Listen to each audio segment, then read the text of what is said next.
दोस्तों, अगर मैं आपसे पूछूं कि हमारे देश में चुनाव कौन लड़ता है, नेता या पैसा, अब आप सोच रहे होंगे कि मैं आपसे ये सवाल क्यों पूछ रहा हूँ। क्योंकि आए दिन हमारे देश में हर साल कोई न कोई चुनाव होता रहता है और इन चुनावों में हर साल पोस्टर, रैलियां, एडवर्टाइजमेंट और रोड शोज पर लाखों करोड़ रुपए फूके जाते हैं। अब आप 2 सेकंड रुक कर जरा सोचिए कि आपको एक वोटर होने के नाते यह जानने का अधिकार नहीं है कि आखिर इन पॉलिटिकल पार्टियों के पास इतना पैसा आता कहां से है। दोस्तों, आप तो चुनाव के टाइम वोट देकर निकल जाते हो, लेकिन क्या कभी आपने गौर से सोचा है कि आपने जिस पॉलिटिकल पार्टी को चुना है वो केवल आपके लिए काम करेगी या फिर उस बड़ी अमीर कंपनी के लिए काम करेगी जहां से उसे करोड़ों रुपए का फंड मिला है। आज हम इसी मुद्दे पर पूरी डिटेल में बात करने वाले हैं। यदि आप एक सच्चे वोटर होने के नाते यह जानने की इच्छा रखते हैं कि ये बड़े बड़े अमीर कंपनियां हमारे पॉलिटिकल सिस्टम को किस तरीके से कंट्रोल कर रहे हैं, तो इस वीडियो को लास्ट तक जरूर देखिएगा। इस कंपनी ने किस पार्टी को कितना चंदा दिया, ये सभी जानकारी पहले इलेक्टोरल बॉन्ड के द्वारा प्राप्त होती थी,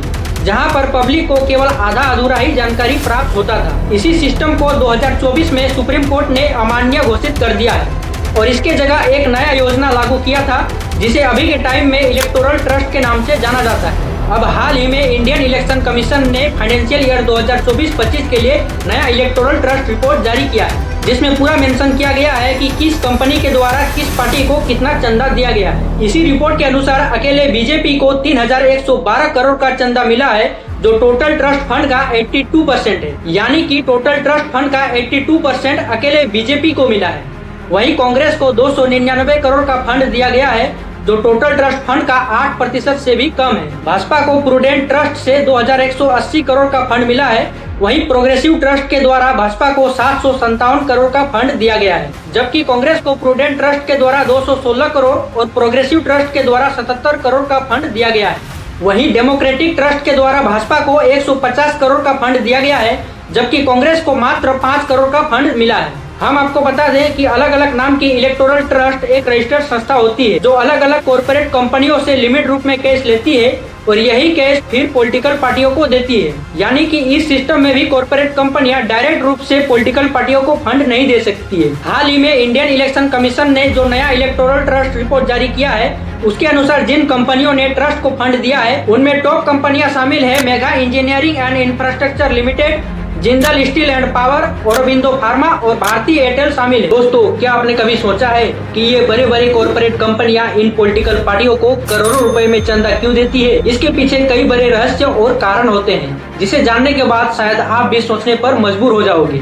ये बड़े बड़े कॉर्पोरेट कंपनियां इन पॉलिटिकल पार्टियों को करोड़ों रुपए में फंड देती है, जिससे इनके बिजनेस फ्रेंडली के हिसाब से देश में पॉलिसी, स्कीम्स और कानून बने। इसके अलावा इनके मनचाहा अनुसार इनके बिजनेस को खुलकर आसानी से सपोर्ट मिले। दोस्तों, ये जो चंदे का काला खेल है, कहीं न कहीं आम आदमी के जीवन पर इसका बुरा असर तो पड़ता ही है, साथ ही साथ देश के government policy, law, tax system और महंगाई पर भी इसका बुरा असर पड़ता है। दोस्तों, यदि राजनीति में पैसे की आवाज तेज पड़ने लगती है, तो वहीं दूसरी तरफ आम आदमी की आवाज पर धीमा होने का खतरा मंडराने लगता है और यही हमारे लोकतंत्र में सबसे बड़ा खतरा होता है। दोस्तों, एक आम आदमी बड़े ईमानदार तरीके से पूरे विश्वास के साथ वोट देकर अपने लिए एक नेता चुनता है, ताकि आने वाले समय में सोसाइटी में उसके सुख सुविधाओं के लिए काम हो सके। लेकिन 2 सेकंड आप रुक कर सोचिए, क्या ये सच है?